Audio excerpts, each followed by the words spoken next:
There we go. Sorry. The first one did not get recorded. My apologies.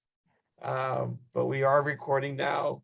So yes, this is the public hearings for the funding for the Human Services Advisory Board. Karen will be our timekeeper. Caitlin, our chair, will facilitate the conversation. So we thank you for your time this evening, and I'm going to turn it over to Caitlin for her to facilitate. Hi, Nancy. Hi, Mickey. Thanks so much for being here tonight. We have 2 programs that we're doing for you in 30 minutes.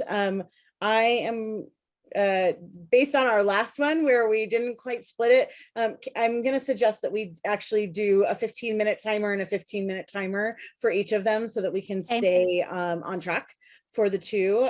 Do you all have a preference of which one we start with? No. Okay. Fire away.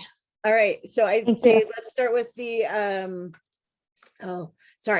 the farm to early care and education then. And Karen is going to be in charge of Beulah the Buzzer. Beulah the Buzzer. We have just started. So are there any board members who would like to kick us off with a question for Mickey and Nancy? Karen Phillips. Hi, welcome. I just had a question on what does that FTECE stand for? Farm to early care and education. So yeah, it's actually FTECE is a nationally run program. And so this is just our branch, but yeah, that's the acronym that they go by.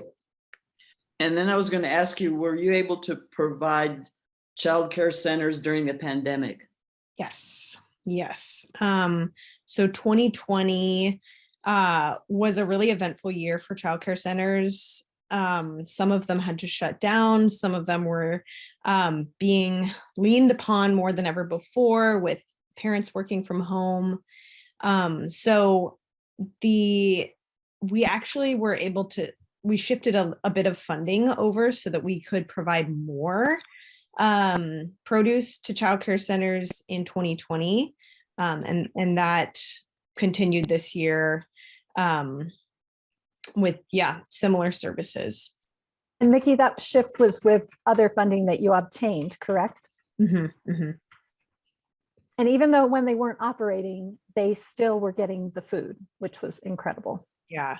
And what the childcare centers did at that time and still do is when they're not open or either due to the pandemic or because of a summer break, they kind of act as a pass-through. So they receive vegetables and redistribute them to those families that go to their programs that are on CCAP or high need families. So, that's a real gap in all of child produce access is what to do over the summer when school lets out and school lunch ends is how do people have access to food. So this program was able to fill that gap. Very nice. Thank you. Sure. I'd like to follow that up. One of the things that we heard from another applicant was that during the pandemic, they actually saw that it was a lot easier for many of their clients because they could get, they could pick up a bag of food, or they could get home delivery of things, or they could do a lot of things on Zoom. I'm curious your experience and whether some of the lessons you've taken, if there's anything from the pandemic that you've implemented that you hadn't done before that you're going to continue doing, particularly around this farm to early childhood program. Sorry. Yeah. So what comes immediately to mind is the partnership that we were able to create with Via Mobility came out of the pandemic. So prior to 2020, we had been working with our Boulder County Public Health partner to facilitate volunteers to deliver that made it really challenging to work with multiple farmers. So, some of the benefits were kind of, disproportionately given to some farmers versus others. So when the pandemic hit, VIA reached out to Boulder County farmers markets to see how they could help get food to the community, which just speaks to how amazing of an organization they are. So that partnership allowed us to have that delivery component in place.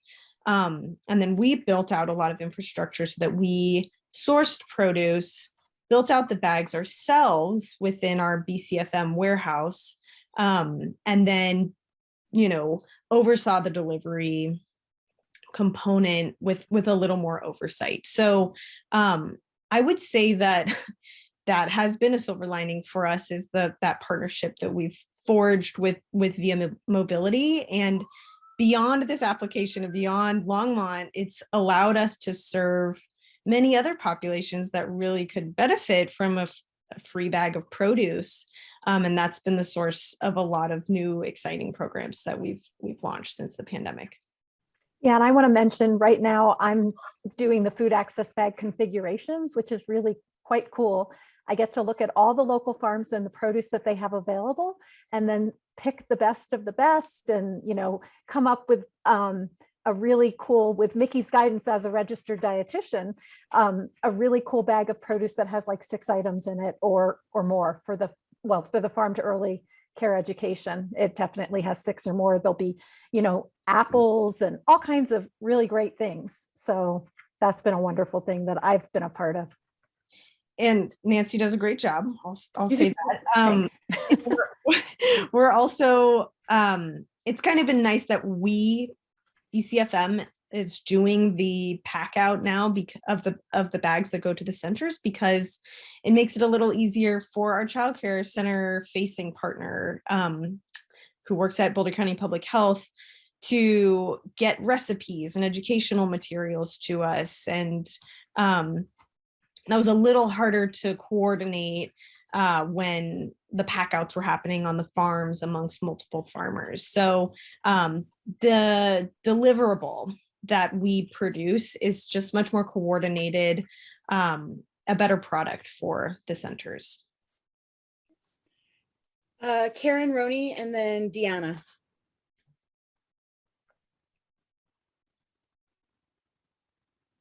Thank you, Caitlin. So what your application talks about your food access advisory board. And so, and recent actionable items taken as a result of their recommendations. So I guess I would like for you to talk about 1 or 2 of those actionable items that came directly from the Food Access Advisory Board. Sure. Our Food Access Advisory Board is something we're really proud of. I just want to note that the Food Access Advisory Board is more associated with the WIC application. We don't have any representatives from the child care centers on our Food Access Advisory Board, but our advisory board has made all kinds of recommendations for us, as small as, you should really submit a job description in this, on this website, on this Facebook group, all the way up to, in the early days of the pandemic, they were the first folks that we turned to and said, what can we do? And they helped shape, that input helped us understand, what to offer and how to offer it. And of course, those early weeks of the pandemic, everybody was just flying by the seat of their pants and trying to do the best they could. And our programs have been refined a lot over the past year plus. But that advisory board really dictated then and still dictates now what is best received and how it's best received. So yeah, if anything kind of jumps into my mind, I'll bring up another example, Karen, but we were recently in our Spanish monolingual advisory board.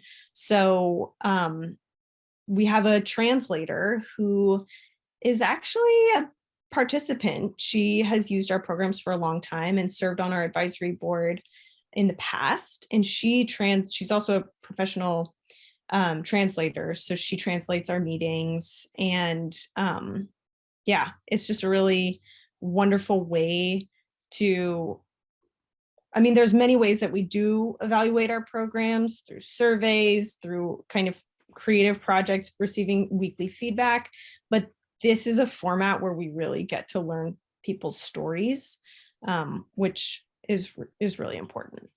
And Mickey changes them out every 3 months now so that there are fresh ideas and fresh faces.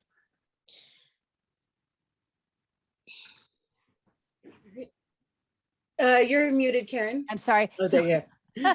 So does that mean that the Food Access Advisory Board changes out every 3 months? Is that what you're saying, Nancy? Yeah, Yes. we have quarterly, a different group every quarter. Okay.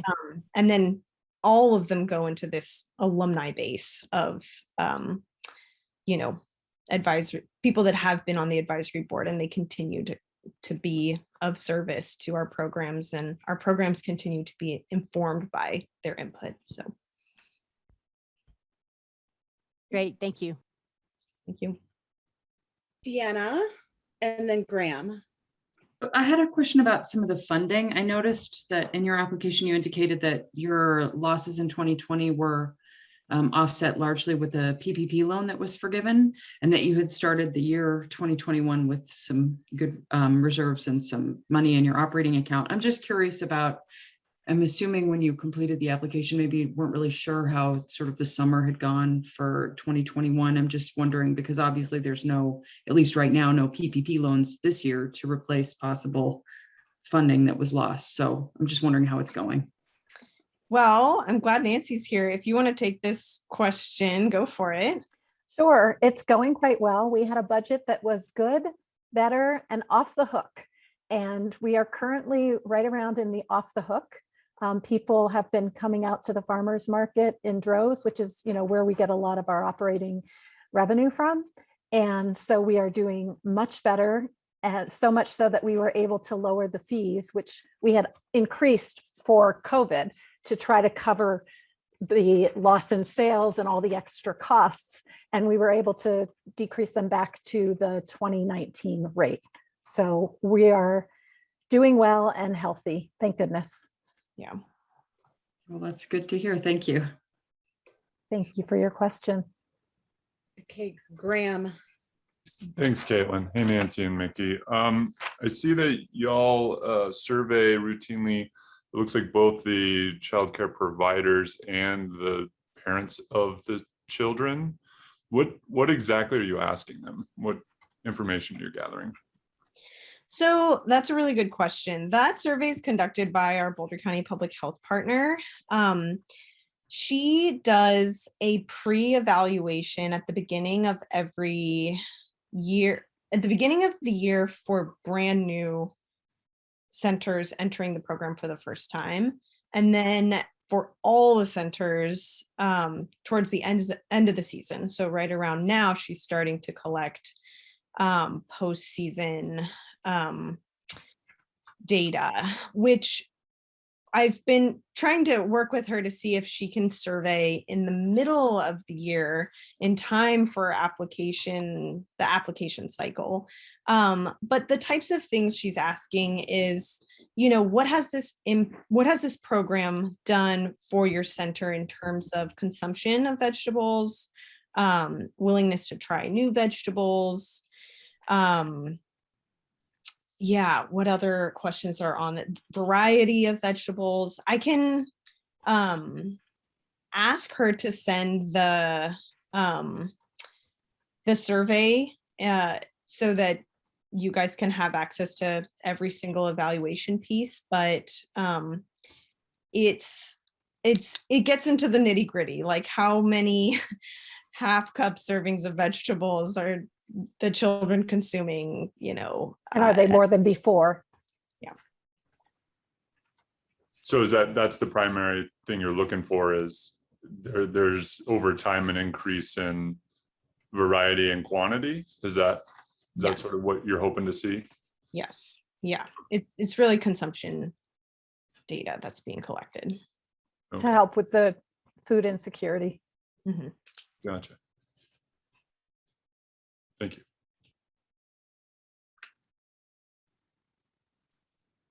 Karen. Roni.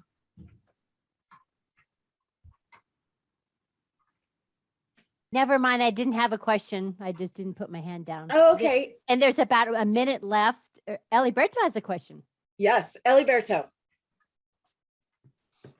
Okay, so in 1 minute, real quick, and we've talked about this before. When I see your application, my biggest concern is always how dependent it is on city funding for the program. And so I always, and we talked about it at the site visit about the 501c3, just that diversity of funding for the program, and what are the plans or thoughts of how do you increase that? Because, relying on one funder, not that you're relying on one funder, but it just seems very dependent on the city for a good chunk of the funding. So just that question. Well, yeah, thanks again for that question. Like you said, it is a huge priority of ours to get that 501c3 status, so we are more competitive in the nonprofit fundraising sphere. Boulder County, I'm told historically, has a hard time applying for state funding, just due to the fact that we're up against Lake County and Chaffee County and counties with a lot less resources. So we definitely look for a variety of funders that are local, that do prioritize supporting this program here in Longmont. This past year for 2021, we received funding for the FTECE programming from the Colorado Blueprint to End Hunger. 25,000? What's that? It was 25,000, correct? I think it was 19,500. Okay.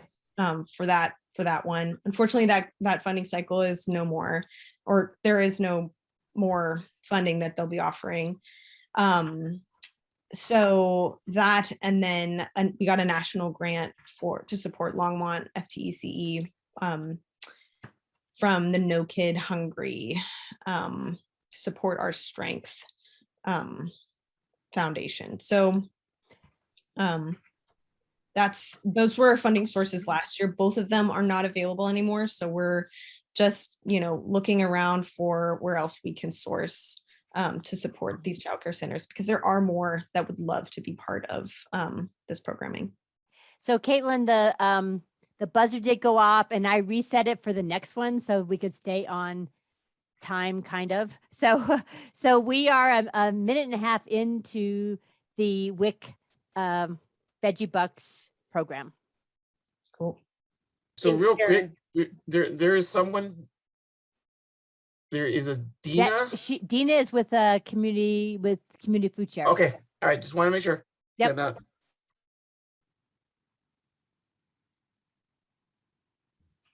Other question, Karen Phillips. Yeah, I was just gonna ask, do you also serve Boulder or just Longmont? Yeah. So our childcare center, all of our programs, FTECE, WIC, serve all of Boulder County.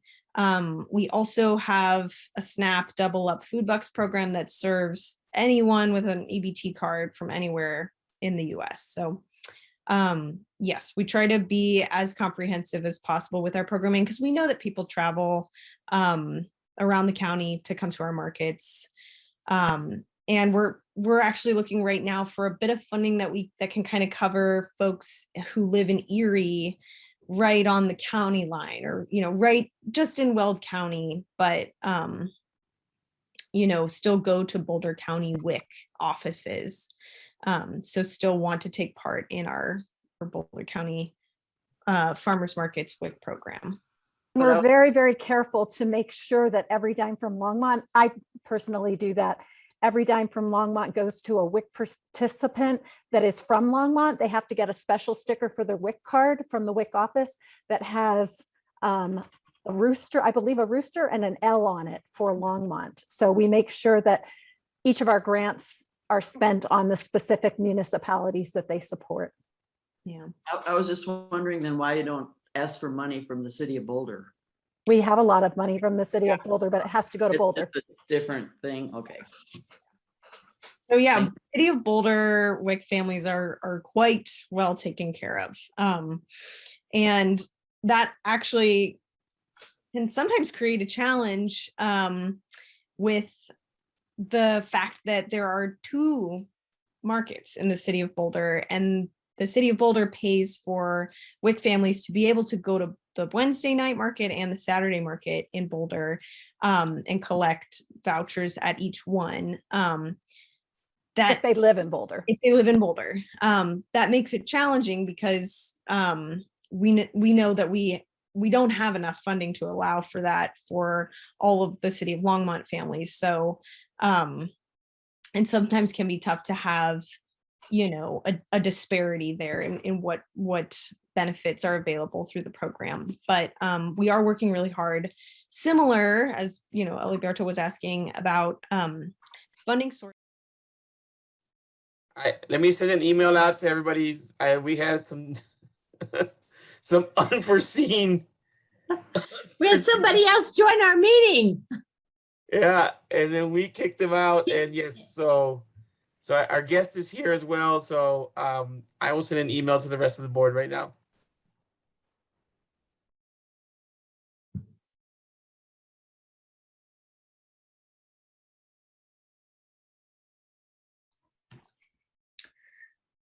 Who's responsible for the double booking? Is that Erica? No, we had to figure out what went on. So the library, they were meeting in person, and then they decided to go ahead and meet via Zoom, kind of at the last minute. And they didn't see our meeting on the calendar and booked right over us. Library.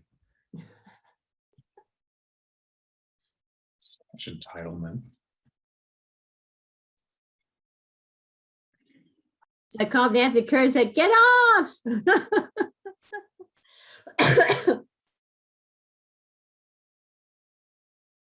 So we need to figure out how to, because we missed the rest of the farmers market. I was muted, sorry. I got an email from Mickey. They're happy to answer any questions by email that we may have. So Okay, all right. yeah, I mean, we were almost done, but yes. So now we just gotta see. Oh, here comes Caitlin. I'm just gonna let people in. I sent an email to everybody.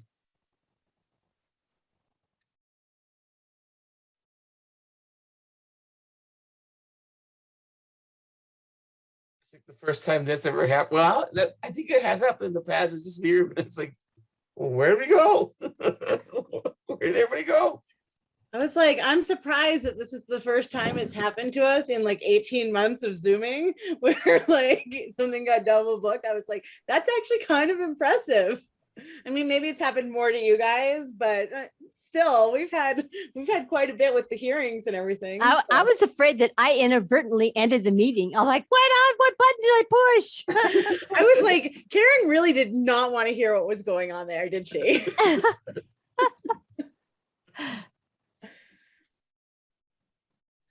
Well, and then I thought it was just me. I thought I might have done something offensive and didn't realize it, and I was booted. I just thought I pushed leave the meeting, like end the meeting. I was like, oh, I don't think, well, whatever. So yeah. So Dina is here from Community Food Share. I'm sure there will be more folks joining us, Dina, in a second. We had a little mishap with Zoom, but we are all good now. Here comes Karen. Welcome to our Housing and Human Services Advisory Board's funding hearings. Karen Roney will be Our timekeeper, Caitlin, our board chair will, and I will fix all their titles here in a second, will be our facilitator. And you will have 15 minutes for Q&A. And if there is any time left, then you will have a chance to share something with us you want to share about Green Food Share. So I'll turn it over to Caitlin. Hi, Dina. I hope you can hear us. I see that Dina is muted and I don't see someone there. So Yeah, Dina, do you want to show your camera, turn on your video and turn on your microphone? We may not be quite ready. I was having a problem getting it unmuted, so. Oh, that's okay. I just wanted to make sure because we just had, everyone got kicked out of Zoom for a minute there. So. Oh, peace out. I'm gone. Welcome. Thank you so much for being here. Thank you. As we get started, is there anyone on the board or staff who have a question for Community Food Share? Graham. Thanks, Caitlin. Hi, Dina. In just reading about your program, I see that one of the interesting metrics that you measure has to do with the nutritious food and quantity of nutritious food, et cetera. And I'm just curious how your organization defines nutritious and if that excludes certain foods from being counted and what those are. So we don't exclude certain foods. Pre-pandemic, 90% of the food that we procured for our participants was rescued. And when we do our runs daily to the grocery stores, we don't get to pick and choose out of the back of the warehouse what we want. We have to take all of it. And we're not the food police. So we let families pick for their families, just like we pick for our families. So if you want a birthday cake, you can have a birthday cake. But how we define nutritious food is unlike, at least, especially when I was growing up in Chicago, you got a pre-made box of food that had really cheap carbs in it, because that's what you could do through a government program. And our goal, and we meet it or exceed it repeatedly, is that the composition of the food that we provide is 75% proteins, dairy, or fresh produce. And when we do purchase food through our affiliation with Feeding America, we purchase whole grains, low sodium, no high fructose corn syrup, cereals that are whole grains. So, the balance, when we have control over what we're able to bring in, that's what we bring in. We're also extremely fortunate to be supported by so many local farmers. So a lot of, during the growing season, a lot of what we have is organic, and it's, all local Colorado produce. So that's a huge boon to our numbers too. But it's the getting away from the shelf staple pastas and rice and those pre-made meals to having 75% of the composition be those proteins, dairies, and produce. Cool. Thank you, Dina. You're welcome. Brian. Thank you, Caitlin. Hi, Dina. How are you? Brian, it's good to see you. You too. Hey, I was wondering about the elder share. Is that new? It is not new, but it has grown exponentially since the pandemic, especially to the point where we had to get very creative and partnered with VIA as one of the examples to get food delivered to our elder demographics. So we are, since the beginning of our fiscal year, July 1, we've received a really nice grant from Centura Hospital, one of 3, to expand the elder share program. And that's certainly, as our demographic is aging, we want them to age healthier. And we know that 60% of the families in the Longmont community that we serve don't have any health insurance, including Medicare, Medicaid. We want to be as preventive with their health as possible with nutritious food. So the elder share program is growing as our older demographic is growing, and especially with the pandemic and people not feeling safe going out and getting food themselves. A lot of generational issues serving that demographic, where there's barriers to service because of, pride and feeling like I've taken care of myself my entire life. I'm not going to ask for help now. And everybody has to ask for help now. That's the world that we live in. So that program's not new, but it is expanding quickly. And thank you for that. And are you collaborating with Meals on Wheels, or are you overlapping? How's that working? They're one of our partner agencies, so we give them food for free.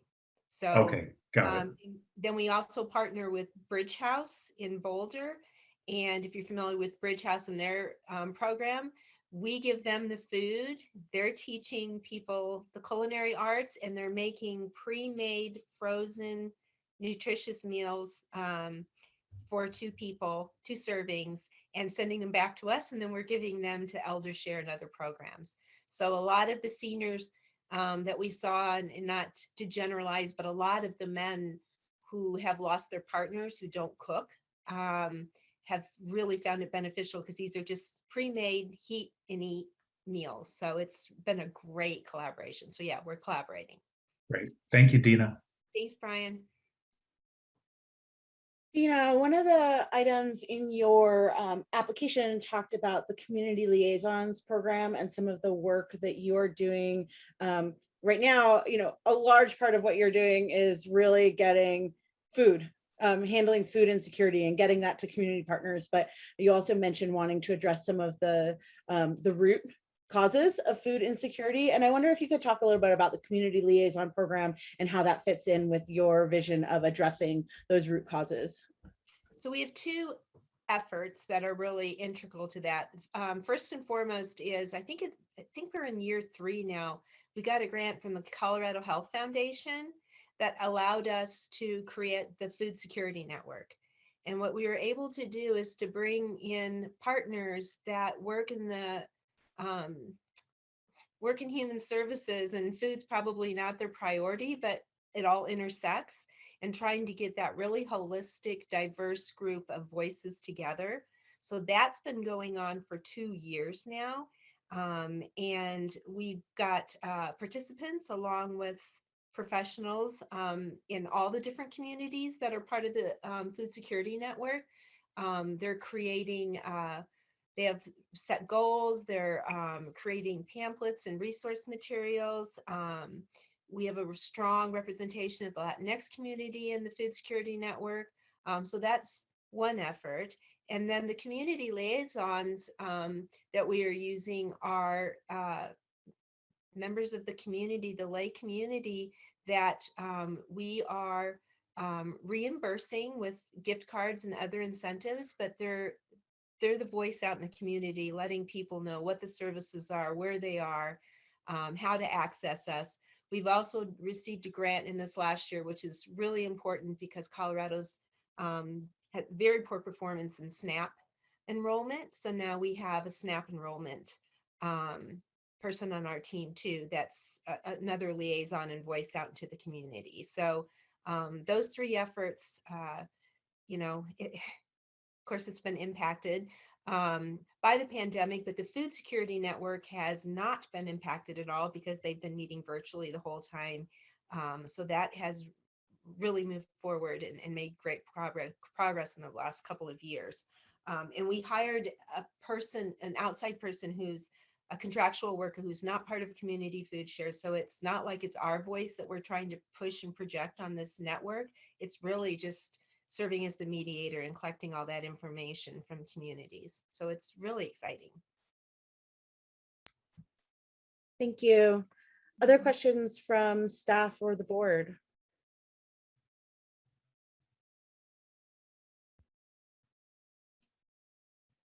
Karen looks like she's about to ask a question. I can tell when she pulls up her list of questions. Okay, Karen Roney. You took your hand down, but you didn't unmute. Okay, got it. So Caitlin asked my question, and I guess I'm looking for a little more specificity. So I also was interested, Dina, in what the community liaisons do. So you did talk about that, and when you contract with them, basically you basically you provide gift cards. Is that what I am hearing, rather than, they get paid a particular stipend? And so tell me some of the specific suggestions that they have made to community food share, and that you've changed the way you've done business based on the community liaison input. I think the community liaison feedback has been really integral during the pandemic, with where we needed to create new pop-up mobile pantries. And we were creating those left and right. I mean, we had to purchase 2 Sprinter vans. Thankfully, we had a donor come forward last year, because we didn't have enough vehicles to be everywhere we needed to be all the time in all the different communities. So they've been really integral in taking the meal gap maps and, being feet on the ground in the communities and talking and saying, this is where we need to focus. One of the examples of that would be the Longmont Youth Center, because they couldn't meet with the youth during the pandemic. They then worked with us, and they also worked with the food bank in Weld, because it crossed over the territory a little bit, to set up regular mobile pantries that we didn't have before, and we probably won't need to continue in the future. We're starting to wean some of those off. So they've been very, very integral in that. They're integral in talking to people about, like I said, I referenced the SNAP registration. Colorado is like in the very bottom on a national level of our SNAP enrollment, and it's a great benefit to people. So talking to their community members and saying the benefits, and dispelling the myths of what you need to have or who you need to be to get SNAP has been, I think, really important too. And they've been very good at, they were integral in a low-income senior high-rise center that they needed food. The residents used to have a shuttle bus. They obviously couldn't come to us, and they wouldn't let our staff into the facility. So we had to come up with this kind of elaborate thing of taking pallet jacks and pallets of food and putting it out in the parking lot and having boxes pulled off, and then undoing it all and bringing it back. So I think they're, better than an administrator somewhere saying, oh, I think this is what is needed. They are the voice of saying, I know people from my church, my school, my neighborhood that aren't accessing or not getting what they need for these specific reasons. And that allows our partner agencies and ourselves to look into those situations and see how we can respond to those needs. Great. Thanks for that. Yeah. And it sounds like community food share that you have more money than you know what to do with. I mean that in a positive way, but that certainly there was it sounds like from your application that there was a lot of resource and support that came into community food share, as a result of the pandemic, and your budget has grown significantly. So I'm just wondering, what about all of that, the plan for those additional investments that you now have available? So we are operating at a deficit budget this year because we had to let go of some of our income property. Our if you've been to our facility, I know Eliberto has, but we used to run out space. We needed storage space, so we had to let go of those tenants. We've had to have many more staff people and vehicles because our need has grown substantially, over 35% across the board. So we've also, the thing that's really important to remember is where we used to rescue 90% of our food, we're having to purchase up to 45% more than we ever did before. There is not food for us to rescue like there was before. So we're serving more. We did do well during the pandemic, and our community stepped up to the bat. But according to Feeding America Network, we're looking at a 5 to 7 year recovery period minimally with our participants, if they ever recover to the standard of living they had before. So I can tell you that the desire to support us has dropped drastically since the height of the pandemic. People think we're on the upswing, and we know that we are not. And we're serving far more people, far more food out the door. And right now we're shouldering those expenses. We did invest, like I said, in some vehicles and pallet jets, and some of our bigger partner agencies got pallet jets because they're moving more food. So we've made some good capital, capital improvements, investments that we absolutely had to do to continue the work that we're doing. But we are not rolling in the dough, I can. Well, thank you for that clarification. I guess whoops, there's the buzzer. Yeah, I guess I certainly came away with a different impression when I read the proposal, or maybe I just came up with the wrong impression. So thank you for clarifying that. And we certainly want to be transparent, but I think it always warrants the explanation of this is what we're facing. And this, again, for me, the simplest part of this is more people, more food, less donated rescue food, less of everything. Unlike a for-profit business, we're upside down. Our needs increase and our funding goes down. And so many of the grants that we had in funding opportunities during the pandemic are gone now. They were specific, one time, one off, or 2 times during it, but they're now gone. So. Okay. All right. And so Caitlin, the buzzer did go off. So Yes. Our time has concluded. Thank you so much, Dina, for being here tonight. Thank you, everybody. Is that it? Bye. Yeah. Bye. Thank you. Erin. All right, and Growing Gardens is in the house. I'm gonna go ahead and let them in.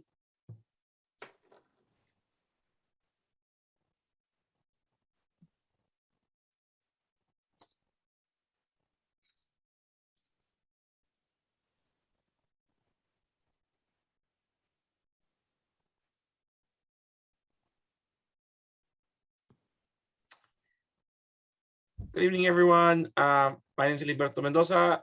Thank you for joining us for our Longmont Housing and Human Services Advisory Board funding hearings for the Human Services funding round. Tonight we have about 15 minutes of Q&A with our board. If there is time, you will have a chance to share some more. Karen Roney is our timekeeper. Caitlin Abbott, our chair, will facilitate the conversation. Again, we appreciate your time. Sorry for we had a little bit of snafu earlier, but I think we're back on track. We double zoomed. We had a double Zoom booking. Yes, and so that cost us some time. So, but I think we're doing well. So I will turn it over to Caitlin. Hi, everyone. Thanks so much for being here tonight. To get us started, does anyone have from the staff or board questions to kick us off? Brian and then Deanna. Thanks, Caitlin. Hey, welcome. So quick question on the budget, and this might be a bit of a silly question because, I am aware of some of your operation at least, but I didn't see like seed or plant starts or any, food, anything related specifically to the food portion. And I might have just missed it, which of any situations is probably the most likely. But I just wanted to ask about that. And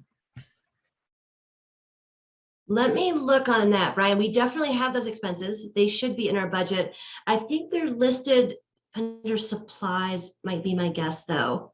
Okay. And maybe they're not broken out as specifically as that. They might just be generally under supplies. Okay. But that is part of the program cost. Yes, for sure. Okay. All right. Thank you.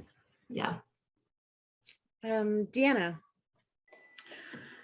So I'm going to ask maybe what is a stupid question, but I couldn't figure it out from your application. So this is my second year on the board. And I know last year when we interviewed you, we had talked about the support for the community garden in Longmont, and that you had 3 community gardens and had sort of dropped off of supporting the community garden in Longmont for various reasons, including some trash and vandalism issues, and looking for some additional support from city staff. I guess I was having a hard time figuring out from the application what the status is of supporting that Longmont community garden currently. So I'm sorry if that's a stupid question, but I couldn't figure it out. No, that's a great question. It's not something that's currently in the proposal that we're submitted for this grant. What we're doing right now with this proposal is focusing really specifically on our Longmont Food Project Farm that's in partnership with the YMCA.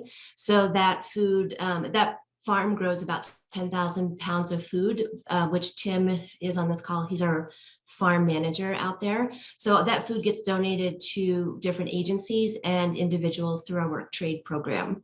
So that is what, that's what this grant is focused on. And then also our Plant Start donation program where we grow plant seeds, plant starts and seeds in the spring to let people have the chance to garden in their apartments or at their, wherever they live. They can take the plant starts for free and take those back to where they live. Okay, thanks. So it was like a half stupid question. Thank you. No, it's good. Yeah. Thanks. Graham. Thanks, Caitlin. Hi, I'm curious, not just at the farm by the YMCA, but just in terms of the production of your starts, how much of the work that's involved in that is provided by, you know, the teenagers at the Y, and I see this apprenticeship program you have. Is it just local to the YMCA, and what percentage of the work is provided? And is it, or could it be expanded to cover all your starts as well? So the partnership with the Y is that they give us some funding for part of our staff salary. About a quarter of Tim's salary comes from our partnership with the Y. And then they fund some of the seeds, maybe that's why that's not in there specifically for this, Brian, is that the Y does provide funding for some of the supplies on that farm. And then we fundraise for the rest of it with the, we have an intern that works out there. We have 10 teen staff that come on in the spring and work through the summer and fall. And then Tim is our sort of full-time staff member out there. So the teens time is not spent a ton in the spring with growing those plant starts. They really come in a little bit later in the growing season when we've planted those starts into the field and we're starting to really do our farming work. The plants start growing is all Tim's time in the spring. Okay, thank you.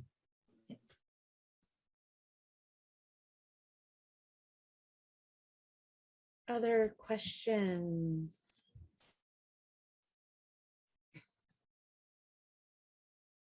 I'd love to hear, you know, some of the programs that you're talking about, obviously with the pandemic have changed. You know, everyone has been adapting. I'd love to hear about a change that has been made that you actually think you'll keep doing because of, you know, community reception to it or demand for it, or, you know, it's just been more efficient. If you could share something with us. Oh, that's a good question. Tim or Oli, you can jump in if anything's coming to mind. I know our work trade program is something that we've put a lot of emphasis on during the pandemic. Tim, maybe you can talk about that a little bit. And Caitlin, just to clarify your question, are you talking about what we're doing now that COVID is over, or what did we do during COVID, or both? Both. So maybe something that changed in your program during COVID, but that you're going to continue doing. So, hey everyone, my name is Tim. Yeah, farm manager in Longmont. I think, you know, as I think about that, this is my first year on the farm. A lot of the direct interactions with folks that I've had is through our work trade program. And so we started the season with 8 full-time work trade members, and that has been really well received. We definitely have had more interest and we have capacity to expand that. So that is one thing we're looking at next year, hoping to, we're expecting to double that program in size. There is just so much need for supplying fresh fruits and vegetables locally. So the work trade program in particular, we hope to expand. And yeah, I think the Cultiva program, although we may not be expanding that, Oli and I were talking earlier, and just the impacts on the youth specifically of getting them back out and socializing for high school kids. That's such an important time. So for them, as well as other work trade members, to be able to give back to their community, hands-on, outside, really having these positive interactions. Yeah, I think that's what comes to mind for me. And Cultiva will continue happening. So of course, because of COVID, we had a big kind of pause, but it happened this year and it will continue happening the following years. And with the experience that I have working with the high schoolers, like I see not only the students like in their regular life, but I see them taking those leadership programs, and it has been a lifesaver. Like gardening is also, it's not only therapeutic, but you see them wanting to be out and about. And of course, this farm provides the perfect kind of like COVID space or non-COVID space, like they're outside, outdoors. So we will continue having that. Great, thanks. Other questions from staff or the board? Brian. Thanks, Caitlin. I'm curious about how you have accommodated, or how whether there's been growth in demand for food, the food that you're donating, because we're generally seeing that. And if that has been the case with you, how that's impacted your programs or your plans. Yeah, I think in the beginning of last year when COVID was sort of happening very fast with food banks and need, we started having a lot more deep conversations with our partners to find out what kinds of food we needed to be providing, what was the most helpful, what was the most shelf stable, really focusing on still providing high quality fruits and vegetables, but also what really works for the food bank and how those, how their distribution was happening, all of those different pieces. So a good thing that's come out of that is we have much better relationships with our partners. I think we're in tune a lot more about what types of food they see the most need for, not necessarily what our farmers might delight in growing, but what the community is really interested in eating. So I think that's been something that's been really good, that having that more direct line of communication with the partner food banks. Great. Thanks, Vanessa. In terms of growing more, Tim has expanded we have a little extra space at the Y that we haven't started cultivating yet. A lot of that was just sort of labor and trying to get some fields really solarized and ready for vegetable production. So we're slowly moving into that, and we're opening up a new field next year to even hope to get more produce off of that farm. And Vanessa, we must mention the refrigeration that we have now, that now we have capacity, like yes, something we used to not be able to do, and now we are able to do, which is big for Longmont.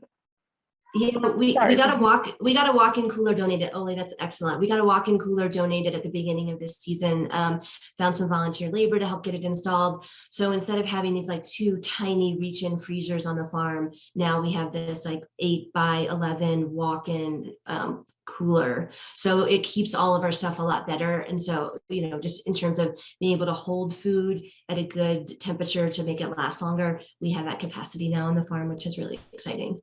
That's awesome. Thank you. Yeah. And I'm going to interrupt Karen before you go. I didn't introduce myself. I'm Olympia, and I've been part of the board for the last 3.5 years of Growing Gardens. Thank you. Karen Roney. Great, thanks. So in your proposal, when we asked about some of your agency strategic goals, it looked like most of what was listed were some of your program goals. So I guess Vanessa or Olympia on the board, so what would you say are some of your agency strategic goals for the next few years? Great question. One of those, sort of the big things that we're thinking about as we move forward, coming out of the pandemic, is bringing back our education programs, which is exciting to us, but also really combining our food distribution programs with our education programs. And I think that's something we started, and it's a place we'd like to go a lot more.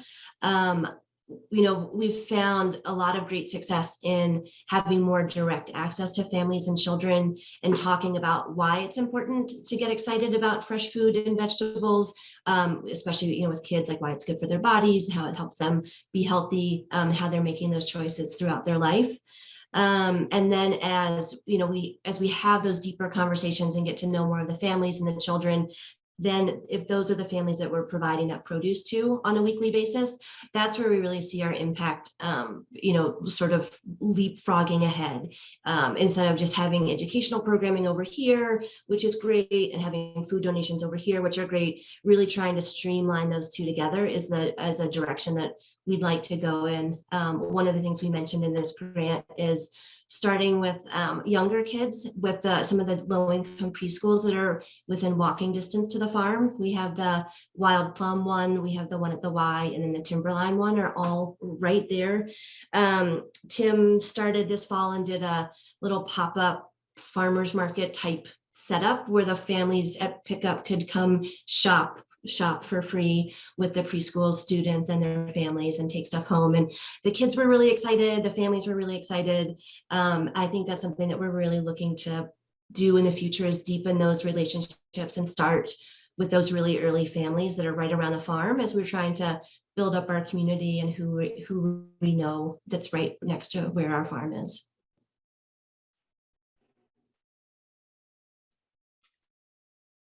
Will there be any focus on the board and staff and diversifying those areas as well as the service community? Is there an area of interest or concern? Yes, that's our board also is, in terms of another strategic goal, we have what we call a JEDI committee, Justice, Equity, Diversity, and Inclusion, that's made up of our staff and our board. And one of the things we've definitely taken a good look at is that our staff, even 4 years ago, was almost all white women. Now we have added quite a few males to that mix, but we're still very white. We are looking at how to change that and how to have more representation from the people in the communities that we're serving and that we're collaborating with. One of the things that we've looked at is right now our internship program pays a stipend per month for people to participate in it. And the interns are really the number one sort of pipeline into the staff of our organization. Right now, about 65 to 70% of our staff were former interns with the organization. So as we look at ways to start diversifying our staff, we've looked at trying to change the makeup of our internship program as a way to, if that's our future staff, how can we start there? So next year we are gonna find some funding somewhere and increase our hourly, increase our intern pay to hourly wages instead of a stipend, so that we can really have people affording to do our internships and being able to live, as you all know, in Boulder County. So that's one of the ways that we're excited to do that. We're also prioritizing people that are bilingual and paying more for people that are coming onto our staff that are bilingual. Oli or Tim, any of the other things that I'm forgetting? Just working with the people that live, they're close by. So one of the board members, Juan, and I'm just using him as an example, he started as an intern, and of course it takes years of preparation, and that's what we're trying to kind of like, we're not going to find these golden, we have to create a pipeline, and that's one of the goals that we're trying to do. I see. And hi, Olympia. I remember you from I Have a Dream. I'm still in I Have a Dream too. Okay, so the our time has ended. Thank you so much. So Thank Caitlin, do you want to Olympia. send us off? Yes, thank you everyone for being here tonight. We appreciate your time. Yeah, thank you so much. Thank you.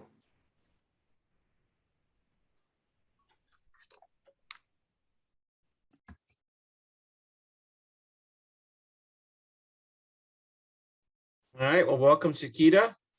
She joined us. And Katie Weiser is in the waiting room from Longmont Meals on Wheels. I'll go ahead and let her in.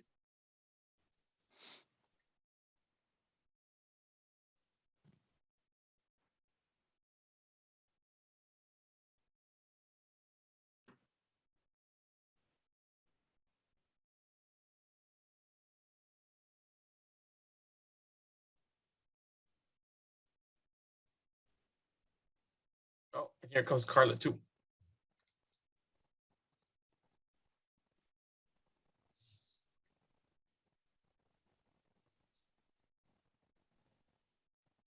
Excellent.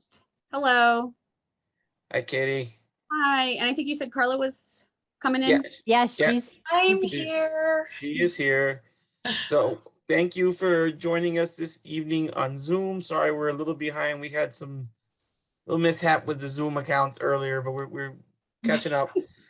So real quickly, thank you for joining our Housing and Human Services Advisory Board funding services meeting. Karen will be timekeeping. You have about 15 minutes for your meeting. Caitlin, our chair, will be facilitating, and it's pretty much Q&A, and if there is time at the end, then you all can share a little bit as well. So I'm gonna turn it over to Caitlin. Hi, welcome. Thanks so much for being here. As we get started, does anyone from the board or staff have a question to kick us off?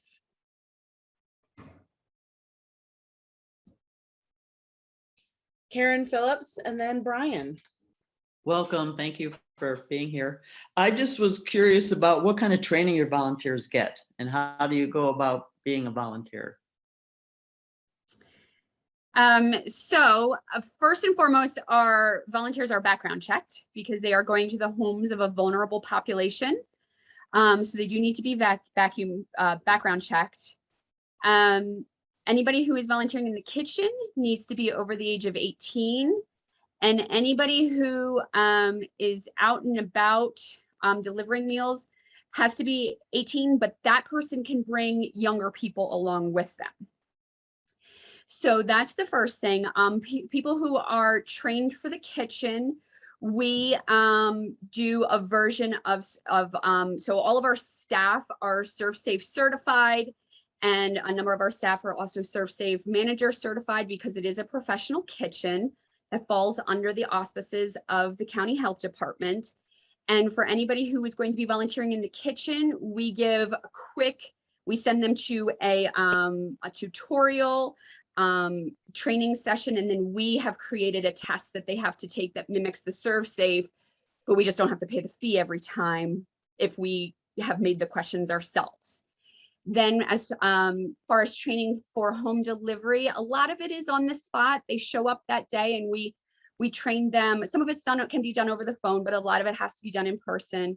We show them the system of how to pack up the meals and double check our counts to make sure that everybody is getting a meal.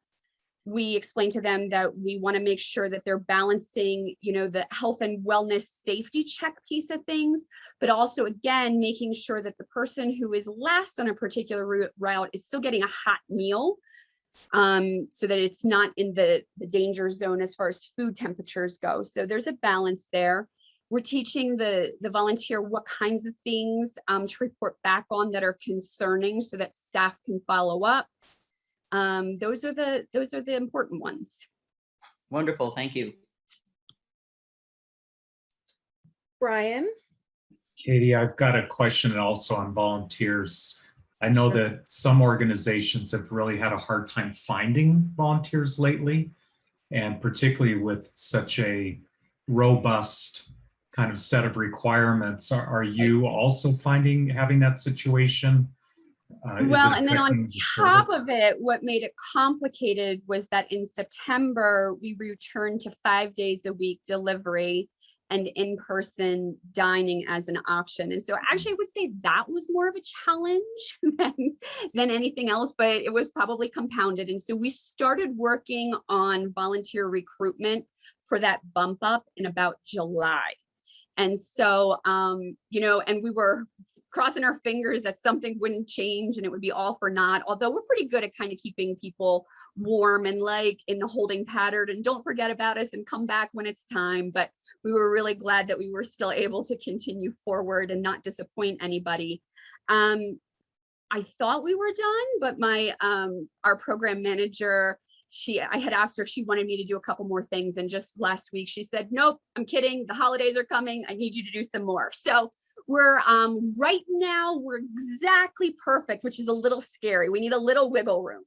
And especially with the holidays coming. So I am recruiting again right now. I thought I was done, but I'm back at it. So I think it's going okay. We're typically recruiting this time of year to get ready for the holidays.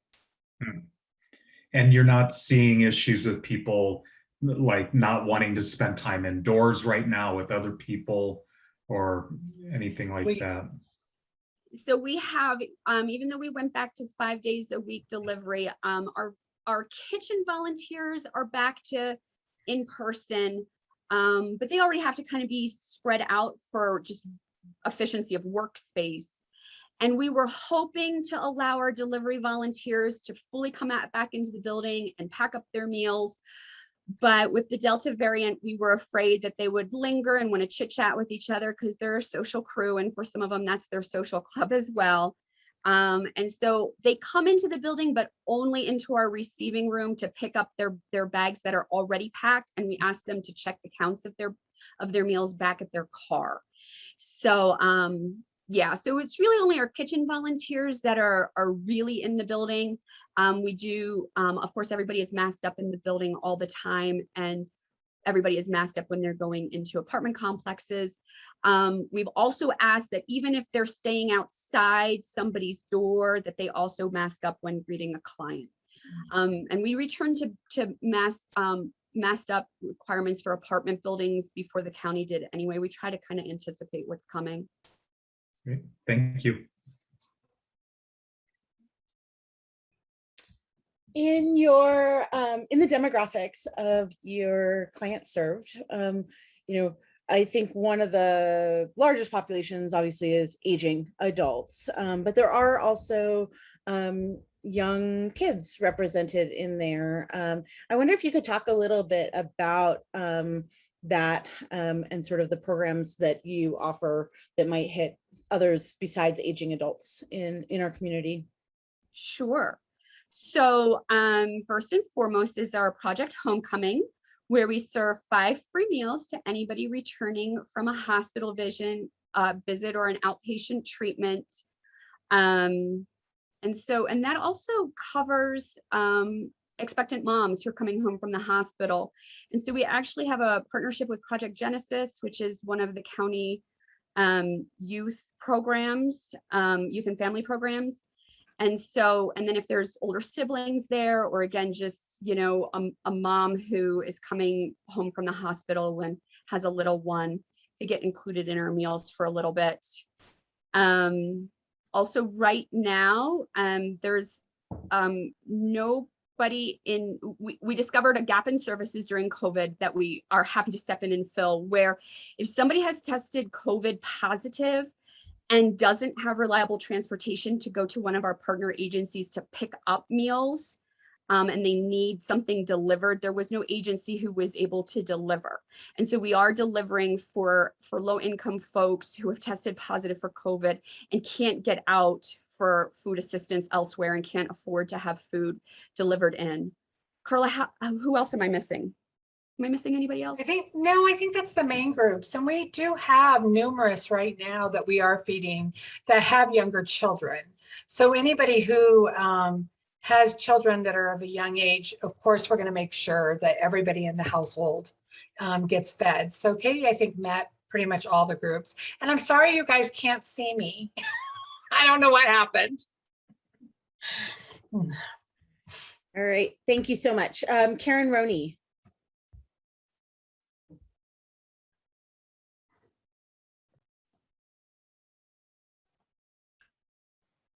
There we go. Sorry.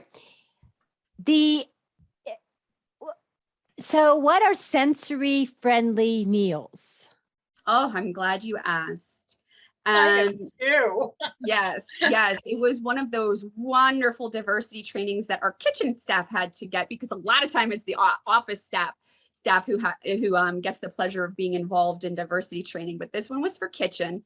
And this is where our chef and his staff learned how to make meals that are friendly for really any sensory disorder, but where it fits most for us is folks with dementia or pre-Alzheimer's, things like that. They need foods to be a certain texture. They will also need containers that are easier to open, things like that. Yes, and there's also findings too, even where people sit. So a square table instead of a round table. And we also have purchased, we have a little bucket of stuff that has straws for those who need it, special utensils, guards for your plate, so it's easier for you to scoop. So it gives it a better experience for people coming in, and also for their caregivers. Because we realized too that some of them didn't want to come because they were afraid that the person they were taking care of was maybe going to make a mess, or it could be embarrassing. And so it really has helped in a lot of ways. We even have a big board that shows what we're serving that day, so people don't have to maybe ask over and over again. So that's kind of the sensory piece of it. All right, great. Well, I learned something. So and so tell me, because you know, I know that folks that you deliver meals to oftentimes have you know, dietary restrictions in terms of low sugar, low salt meals, those kinds of things. So how do you really take that into consideration, or do you? So, or how do you?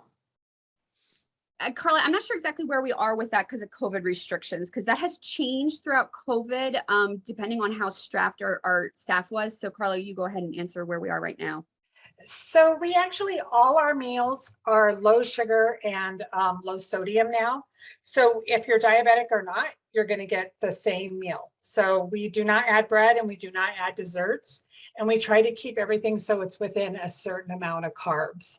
Also with sodium, it's the same way. We do not add any sodium to anything. When it comes to the specials, like I don't like peas or I don't like fish, we're not doing as many of the picky items, I guess you could call them. We're actually trying to stick more to the true dietary restrictions. So there's everybody across the board is getting a certain type of meal, but then we're also able to still do cut up and grind. We are not able to do gluten-free, but we try to be as gluten-friendly as we can. But Katie's right, we're not doing everything that we used to, but we're starting to kind of get back into that mix. But if it's picky items, again, like preferences, taste preference items, they can call and say, can I have 2 of today's meals and can you skip tomorrow? So they can manage their taste preferences, but we have returned to helping them to manage their dietary needs. Right. So it was really about their dietary needs. So yeah.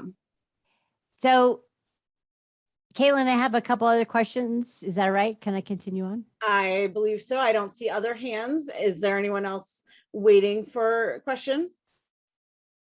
Okay. Karen, go right ahead. Fabulous. So the can you talk about, you know, you mentioned in your application that, hey, we've been around for 52 years, something like that. You know, and so but in your application, I really didn't see a lot of attention to some of your agency strategic goals, trends that you're seeing. So, you know, where you're headed in the future. So can you talk a little bit about that? You want me to take that, Katie? Sure. I could say that's probably a Carla question. So really where we're at right now, I have to tell you, with COVID and everything that has happened, I think it really has kind of changed maybe where a lot of agencies thought they were going, and that even includes us. I think it made us really look back and see what our importance was. And really our main goals are seniors. And we also do the disability piece, but it really is the senior population that we're pushing towards. So as we move forward, I think we're trying to take what we have now and look at the nutritional value of our meals, see what we can do to make those better, which one thing was finding a meal that works for everybody, that truly is healthier. So without the desserts, without the bread, and bringing in more veggies and fruits, I mean, that's going to be good for everybody no matter what. And I think our goal is to stay on that line of making sure that we're giving our clients what they need, giving the community what they need, but also coming up with a plan so that we can move into the future and make sure that everybody's getting their health goals met. Because that's what it really is about us. And also the piece on our wellness check. I think that has really grown even over the last year. In the last week, we've had 3 clients fall. We had 1 fall today. Actually, today, what happened was a client fell. The fire department was there. She's apparently a frequent flyer with them. And they got on the phone with her and asked for a lockbox so she could be a part of the lockbox program and they could get into her house. And that is the first time that has ever happened in all these years. So to me, I feel like that relationship is even growing and the importance of that program. So I think those are kind of our main things, is just to continue to make sure we're reaching who we need. Do you agree, Katie? Yes. Yes. And then my last question is, oops, I guess it is my last question. So, you know, I've been around for like a long time, and some of the board members have been around as long as I have. Correct. Not on this board, but on the Meals on Wheels board.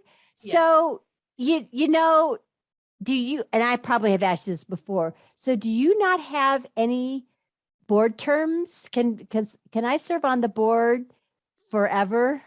Yes. So we have terms, but we do not have term limits. So we do have some new board members coming on. We do have some of the older ones that, not the really old ones, but some of the older ones that are getting off. But actually our board, I feel like, has been great because we have this diversity in that we've got the new and we've got the old. So even the ones that have been on for a long time, they have seen where we have come.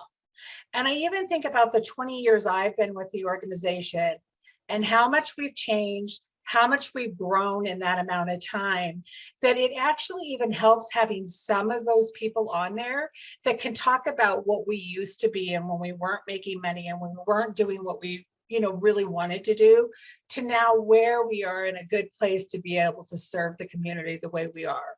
But you're right, we do have a lot of people on the board who have been there a long time, but we are starting to get some new blood too. Yeah, we have 3 new people this year alone. Yeah. On the flip side. All right, so the timer did go off, so I think we are at the end of our time together. Is that correct, Caitlin? That is correct. Thank you both for being here tonight. We appreciate your time. Thank you for all your work. Thank you. We appreciate it. Bye. A lot of work. All right. Bye. Bye.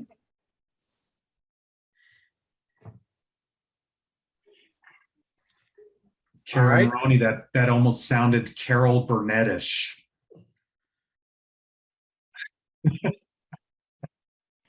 You're not like my husband and watch that, you know, We TV all the time. No. You watch all the 60s shows. No. Carol Burnett comes on at like 10 o'clock every night. Just saying. I just got a good memory for Carol Burnett. Oh dear. Okay, so our next group, I'm assuming that's Christy, Cultivate is on. I'll go ahead and let them in.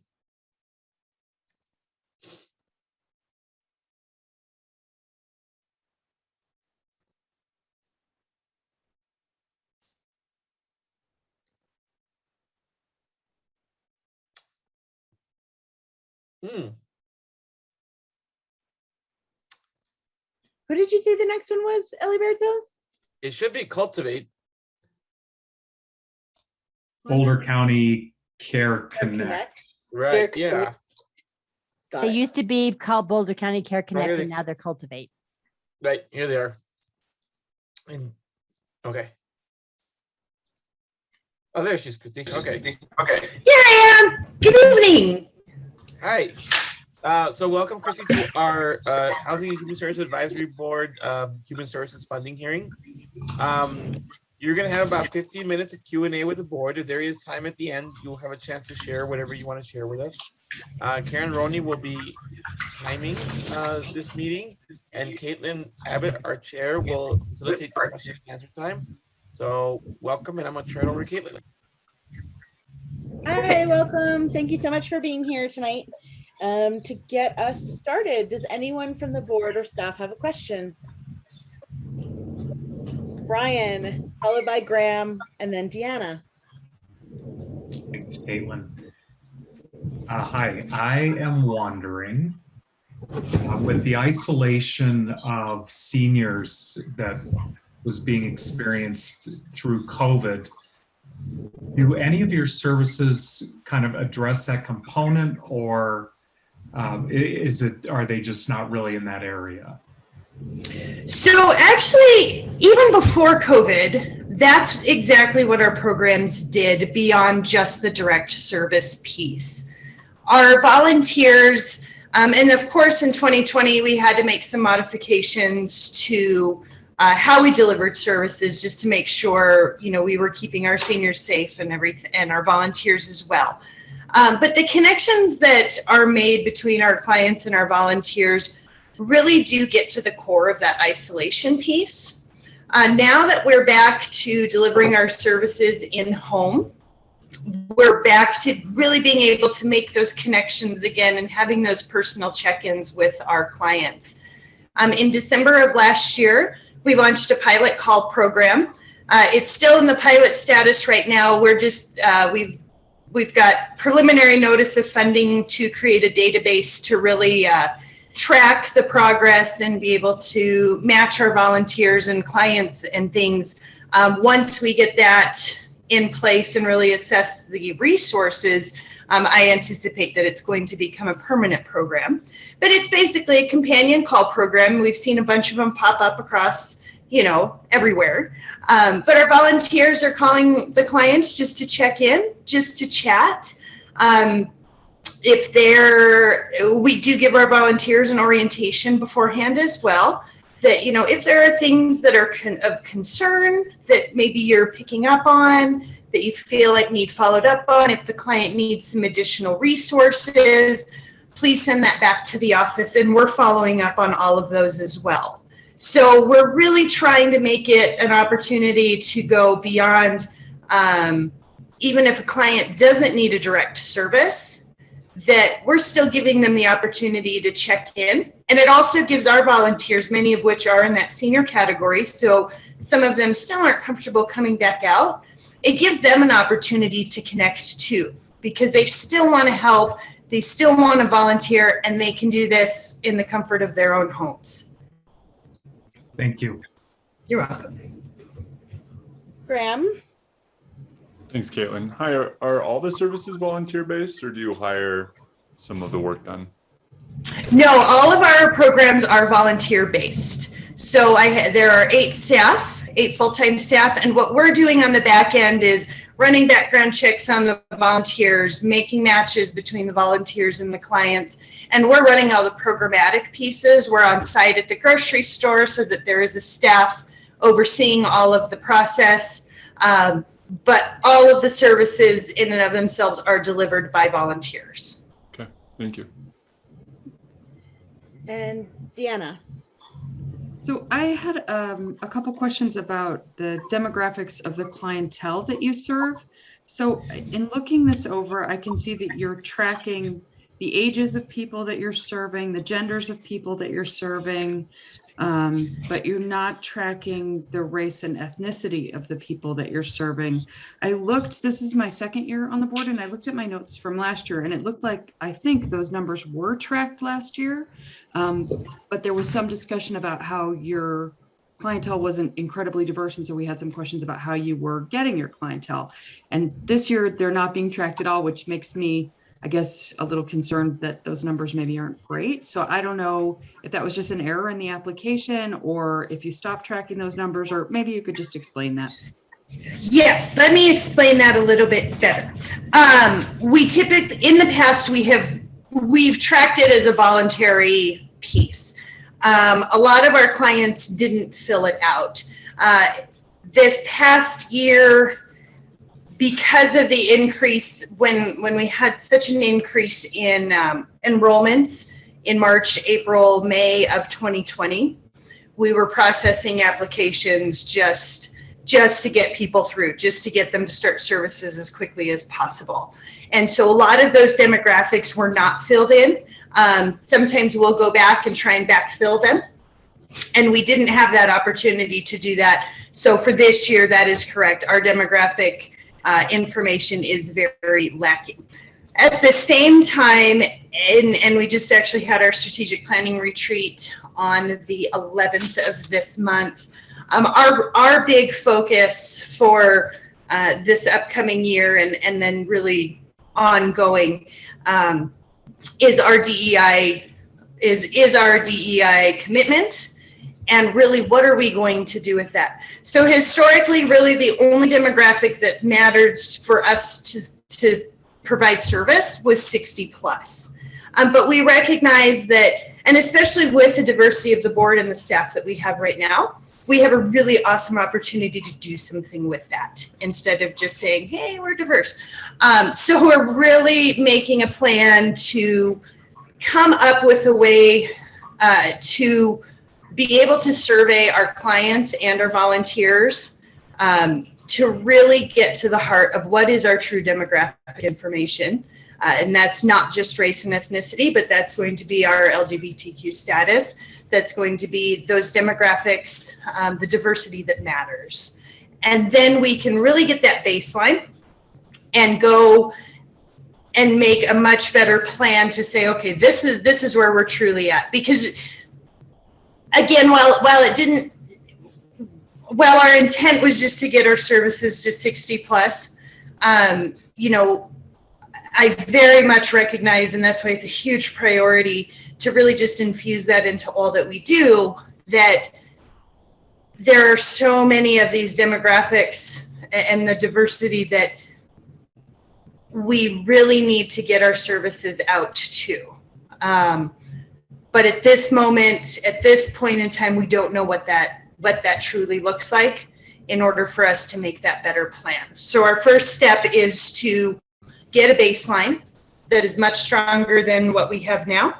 So we have a DEI subcommittee, and we're coming up with the languaging to be able to decide, are we sending out an anonymous survey, or how are we really going to, you know, tell our story to our clients to say, hey, we really need to know, and we really need to understand it's not going to impact your services, but it's going to help us better serve you and others, and those other groups, the underrepresented groups, those that may not be able to find our services easily, those that may be too scared to look for services. You know, how can we better partner with different organizations or reach out to be able to get to those seniors that need us even more? Thank you. Other questions? Karen Phillips. Hi, I was just wanting to know what the program specialists do. So the program specialists are truly the core of the programs. They're the ones that are answering the phones. They're processing all of the applications.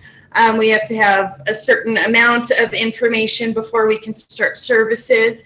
We are a service provider of the AAA, so we have to make sure that their information assessment is filled out, all of that basic paperwork. So they're enrolling our clients And then when a client has a service request, our program specialists are they're the ones that answer the phones to put in the service request, whether it's for a ride or a grocery order. I'm sorry, not a grocery order, our volunteers do the orders. Whether it's a yard cleanup, a snowbusters match. So we're getting all that information on the front end to be able to put it into the database to push it out to our volunteers. Thank you. Thanks. Karen Roney. Thank you. So Christy, I did have a question which you answered, but you might have another, you might be able to expand on that. So I was interested in your agency's strategic goals. So you indicated you just had a strategic planning session. You talked about your DEI goals. I'm just wondering what other goals did the board set for the future of the agency? Definitely, and I'm grabbing my notes just so that I can, we literally just had the session a week and a half ago, so we built on what we started last year, so we don't really create a new plan every year. We look at our previous year's plan and modify or change as we need.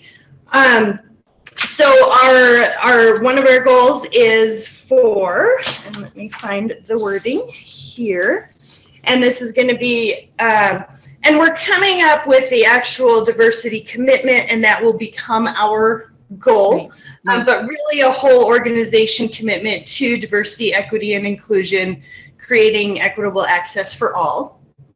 We have our outreach goal, which will be to strategically partner with sorry, pulling it up here, to strategically partner with pertinent groups to better outreach in our area and others. So maybe in the veteran area, LGBTQ, other current service providers.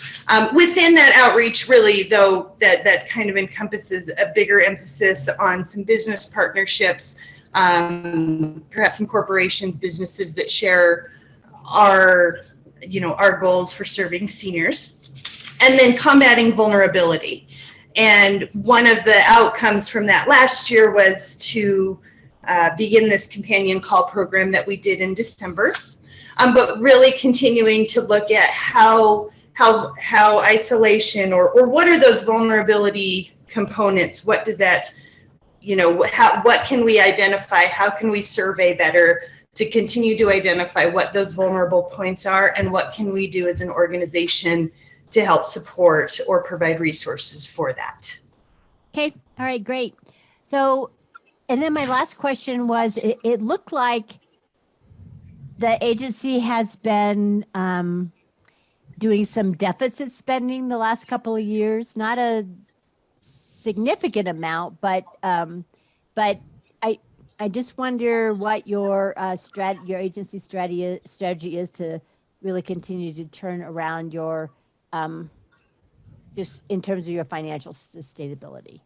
Absolutely, and that really is going to fall under that outreach goal for our organization, and really looking at the ways that, again, we can partner in different areas, so that we are still serving seniors, we are still focusing on seniors, but we can have our different niche groups so that we can diversify our funding. Truly, those funders that support seniors, they all support us, and there's really not a lot more.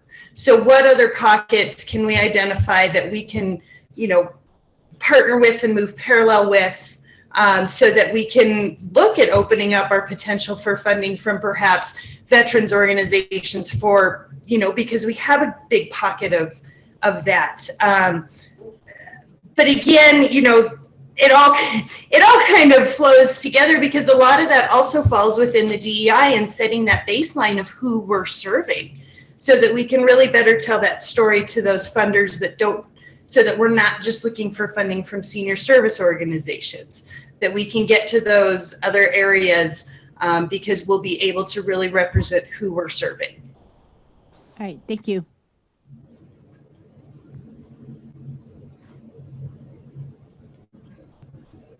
Other questions? If not, Karen, how much time do we have? 1 minute.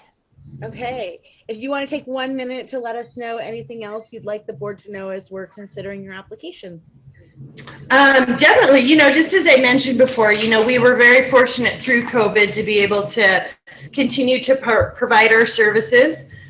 We're back to basically pre-pandemic delivery, up to the volunteers' comfort level.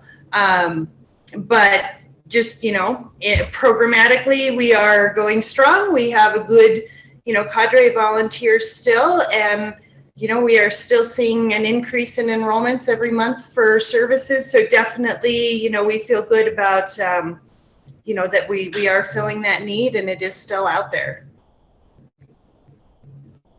Great. Thank you so much for your time tonight. We appreciate it. Of course. Thank you guys. Have a great night. All right. Good night. Bye. Good night.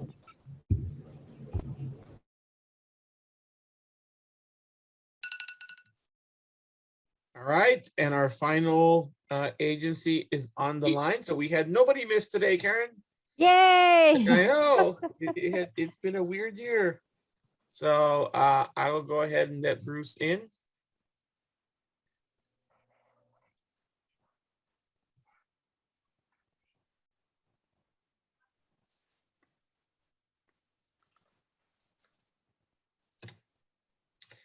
Hey, Bruce, sorry we're running a little late. We had a little snafu with Zoom earlier, but we're good to go now.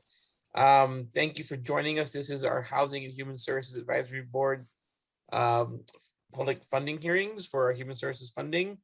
Karen will be our timekeeper. You're gonna have 50 minutes of Q&A from the board. Caitlin, our board chair, will facilitate that. And if there is time at the end of the 15 minutes of, then if there is time, you'll get to share something about the agency that you want to share. So with that said, I'm going to turn it over to Caitlin and she will facilitate the 15 minutes. Hi, welcome. Thanks so much for being here. As we get started, any members of the board or staff have questions to get us started?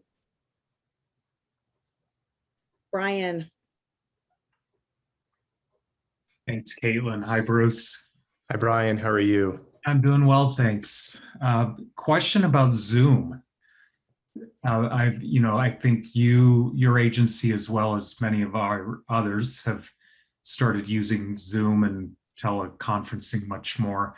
Are you anticipating this will be a long-term impact on your organization? And is it helping or hurting your ability to reach residents in Longmont? I think remote hearings are probably going to continue for our agency post-pandemic.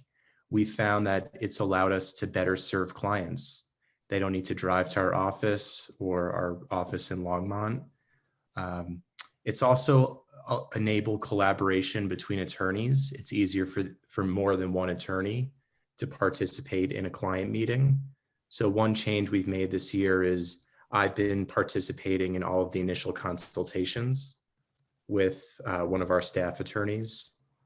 And we found that that's promoting collaboration. It allows me to more readily supervise our staff attorneys. And the feedback we're getting from clients is very positive. It's just more convenient for them. I think just the emotional comfort aspect of, clients being in the comfort of their own home or their office, akin to therapy almost, just given the highly emotional nature of the services that we're providing. So I think on balance, it's been a positive for our clients. Great. Thanks, Bruce.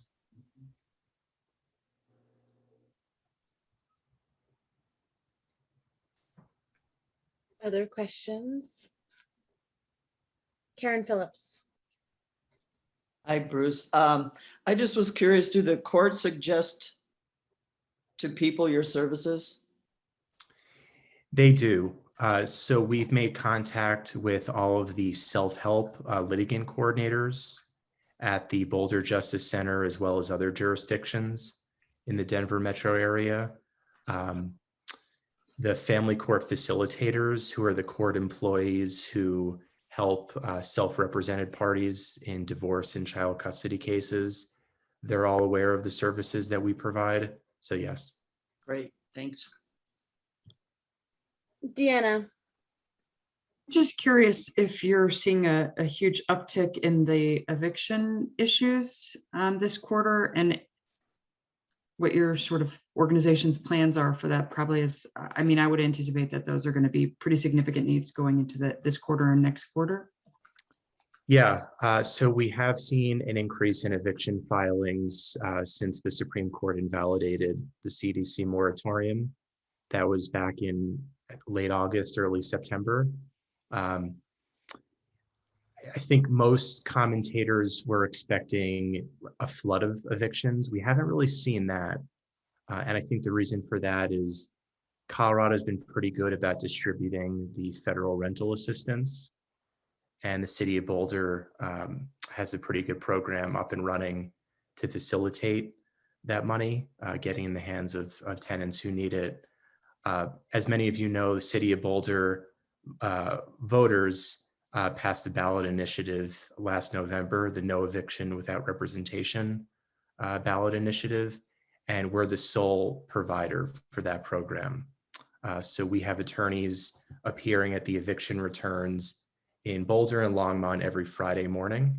And we've been doing that work since January, and that's been a pretty significant success. We're also getting funding from the state of Colorado Eviction Legal Defense Fund to support eviction defense work, and all of that work is being done free of charge. Thank you. Karen Roney. So, you know, Bruce, I'm wondering what, you know, because Longmont didn't pass a special tax like the newer tax. So what does that do for service access? Or, I mean, how do you handle those questions around, hey, I can get this paid by the city of Boulder, but not the city of Longmont. So I'm just wondering what kind of maybe unintended consequences that has surfaced. Yeah, we were concerned about that issue when we entered into the contract with the city of Boulder. We were concerned about, well, do we have to turn city of Longmont residents away? So we need to check their city of residence to determine if they qualify for assistance. The good news is now that we have this state grant, we can assist city of Boulder and city of Longmont residents, and we're not turning people away based on where they live. So that's been very helpful. We have spoken with Boulder County, their human services staff, about possibly extending the city of Boulder newer program countywide. And my sense is that's something they're interested in. It would probably take a vote of the Boulder County Commissioners, and the funding would have to be there, obviously. Right. But the good news is that we have state funding. So we're appearing at both the Longmont returns and city of Boulder, Boulder County Court at the Justice Center returns. And it's been a pretty big success. Great. So what would you say your kind of your agency's strategic goals are based on trends that you are forecasting? Yeah, so that's a timely question. We just had a strategic planning meeting with our board of directors back in September. The eviction defense work and the public benefits work that we're doing, which is funded by the City of Boulder sugar tax, those are two fairly new projects that we were not, when the agency was founded in 2013, that was not part of our core work that we were doing at that time.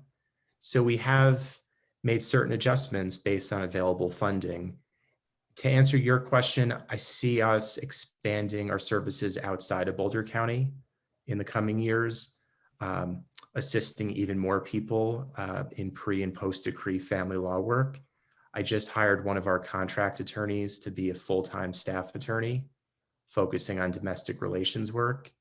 Her name is Rachel Dane. She maintained a private family law practice in Longmont, actually, for the last couple of years, focusing on assisting victims of domestic violence. So I think reaching into possibly South Denver, Weld County, Larimer County, because there's still a significant unmet need, especially for the post-decree family law services. And I think we're just scratching the surface of that demand. Okay, thank you. Brian. Bruce, I remember the last time I participated in a visit to the office back in days of old when you could visit offices, and you spoke about then that because there was a question coming up about lawyer compensation, being, I think, necessarily lower in an organization like yours than a private industry might support. And I don't know to what extent that's really true. I always imagine that lawyers are like, they all work for cartels and make millions, and but your attorneys don't. And you mentioned that I think in some cases, for instance, the law schools that they attend might have a program that would help supplement their income. If that happens, I assume that does not show up on your budget under any of the items, but that's more a personal or direct relationship between the attorney and that support. Is that right? Correct. So most law schools, including CU Law School, has a LRAP program, a loan repayment assistance program. And the guidelines vary depending on what law school you go to. So for example, I went to Fordham Law School in New York, and there was a limit on, it was up to $5,500 per year in loan repayment assistance, and it was income capped, so you couldn't earn above a certain income. And for whatever reason, my law school did not provide LRAP assistance to government employees. So for example, public defenders, prosecutors. CU Law School, I think, is a bit more permissive. They don't have those same restrictions. But to answer your question, yes, that would be loan assistance provided by the law school. That's not an expense that we're incurring. I would note we are taking advantage of what's called a Section 127 plan. So under the CARES Act, they've extended what used to be educational assistance, like supplies, books, things like that, was tax-free to both the employer and employees. In 2020, under the CARES Act, that was broadened to include student loan payments. So an employer can make up to $5,250 per employee per year towards their student loans. And that was tax-free to the employee and to the employer. And that was extended for 5 years through 2025. So we're going to take advantage of that program. Okay. But it's not like there's another $75,000 per attorney coming from some place. Correct. Okay. All right. Thank you.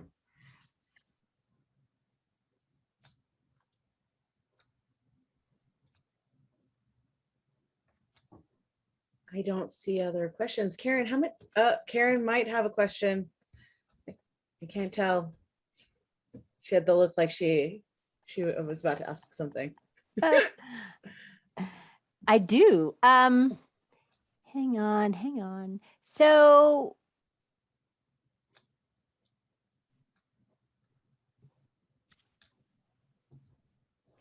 maybe talk a little bit about, so you have, at least, are you still providing services, on site or maybe virtually to the R Center? You want to talk about how that, what that relationship partnership looks like now over the last year and a half? Sure. So we resumed staffing an office 1 day a week at the Hour Center after Labor Day. My understanding is that the building was closed Right. prior to Labor Day. So we're back in there 1 day a week. Typically, I think Thursdays is when our attorneys are going in. And we've had contract as well as staff attorneys use that office to meet with eviction defense clients, sometimes just to do work, to take calls. So that's been really nice that we have that office again. Okay. And then, because you also support some other Longmont nonprofits like the Safe Shelter of St. Vrain. So, but you don't have an outreach office in their outreach offices, is that correct? So tell me how Safe Shelter participants get referred to your service.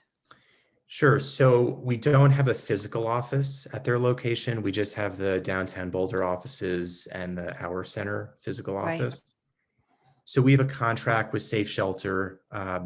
So we provide free family law services, typically in protection order cases and pre and post decree divorce and child custody cases. And their agency pays us a reduced hourly rate. I believe it's $70 or $75 an hour, but the services are free of charge to their clients.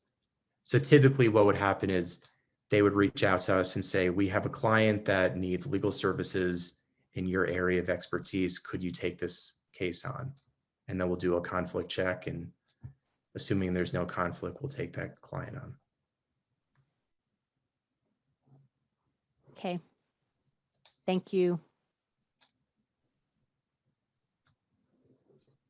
We have, Caitlin, we have 36 seconds. Okay. Bruce, since we don't have any more questions, do you want to take the last 30 seconds or so and tell us anything that we haven't asked about or that you think that the board needs to know as we're considering your application? Sure. I do want to point out, I recently hired 2 employees who live in Longmont, which I'm very excited about. So a common question that I've received from the committee in prior years has been, how come there's not more of a Longmont presence on our staff and board? So that has been a priority of ours, and our paralegal / intake coordinator and our staff attorney, who I mentioned earlier, Rachel, both live in Longmont. Great.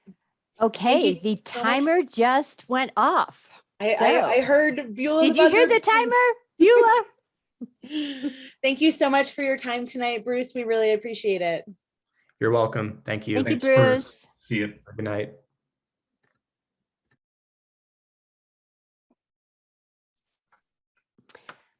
Okay. So next round, final round is Saturday. Remember Saturday, starting at 8:40 in the morning. 8:40, okay. 8:40. I got it. Gotcha. I'll be there. I'll be there. Be there. All right. Thank you Thank all. you. Thank you. All right. Have a good rest of your night. You I'm gonna too. stop Good night. recording.